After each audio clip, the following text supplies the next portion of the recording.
queen bee. And you see that there's more bees flying round and round? I'll show you this. I'm kind of far away. I'm about 20 feet away from Andrew and Ben. Sorry, my camera's getting a little wiggly. And I don't have any honeybee gear on. I'm just wearing my hat and my coat, my shoes, my pants. But I'm not going to touch the bees, so that's going to keep me safe.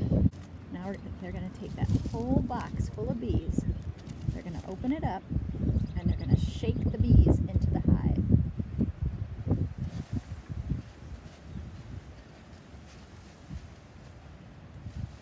Does it look like he's shaking rice or shaking beans? Look how they're going right down into that hive.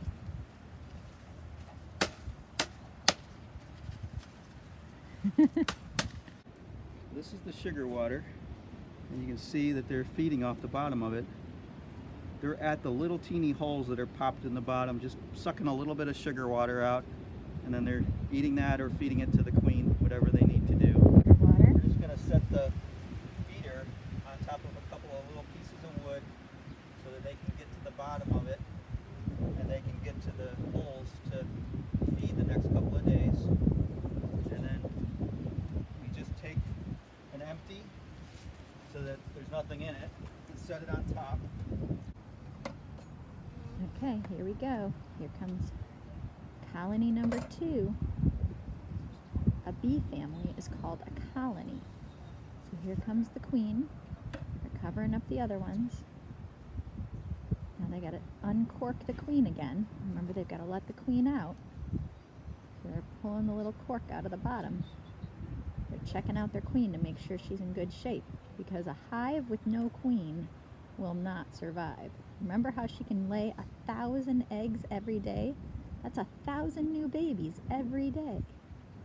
But if there's no new babies, then the colony will die. So he's opening up the bottom to let the queen out. Here we go. He's going to put her box down into the hive.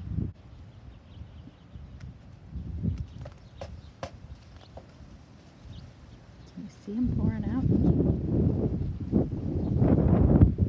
All those bees going in there.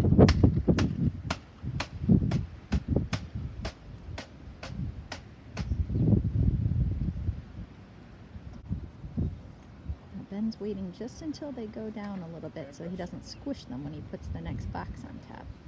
Because when we take the supers off just to check on them, they'll tend to come to the top and huddle up. And every time you put them back on, you don't want to crush the bees. Yeah. Do you know what this is? It's sugar water. Remember that can Andrew showed us? Well, when that can is empty, they'll put a new bottle of sugar water in for the bees to eat from. They use this at the very beginning of the spring when there's not very many flowers with their nectar to feed the bees. When more flowers bloom, they'll stop feeding them because they can feed themselves. Sugar water is very sweet. It's like candy for the honeybees.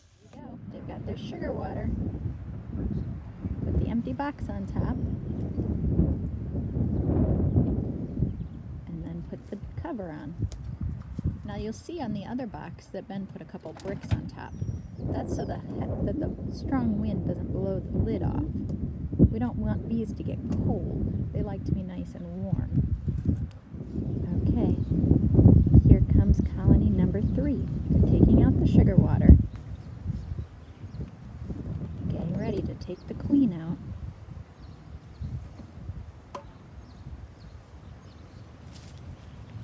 See how they work as a team? I think it's a lot easier if a beekeeper has another beekeeper to work with him. Then he doesn't have to do all these things with just 2 hands. It's always good to have a helper. See how they're checking the queen? They want to make sure she's okay. Now they're going to use this little tool to open up the plug on the bottom of the queen. Ben is learning how to be a beekeeper from his dad. My dad was a beekeeper, and so was his dad. So my dad learned from his dad, and my brother learned from his dad, and now his son is learning from him. This is something that families can share. 2 of these beehives are going to be Ben's beehives, and 1 is going to be Andrew's. But they'll still do teamwork together.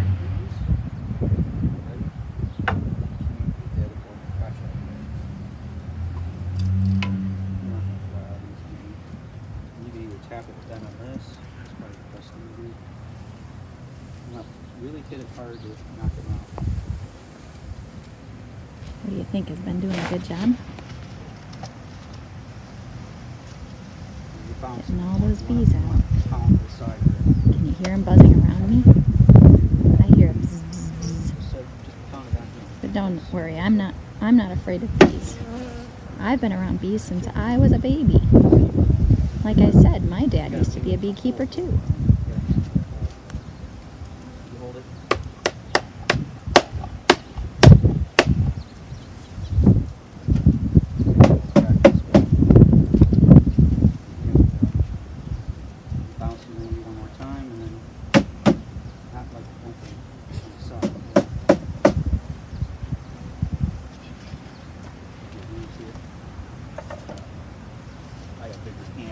Yeah, part of it. So then I grab it in the center like this. And I can't reach it now with these gloves.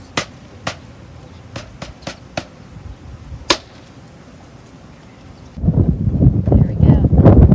Ben's covering up his box. Look at all those bees on the outside of the box. Will they be locked out? Nah, don't worry. They'll find their way in. Here's those other 2 hives. They still have bees flying around, but most of them are inside the hive. Now they're getting ready to close up the last box. Good job, Ben.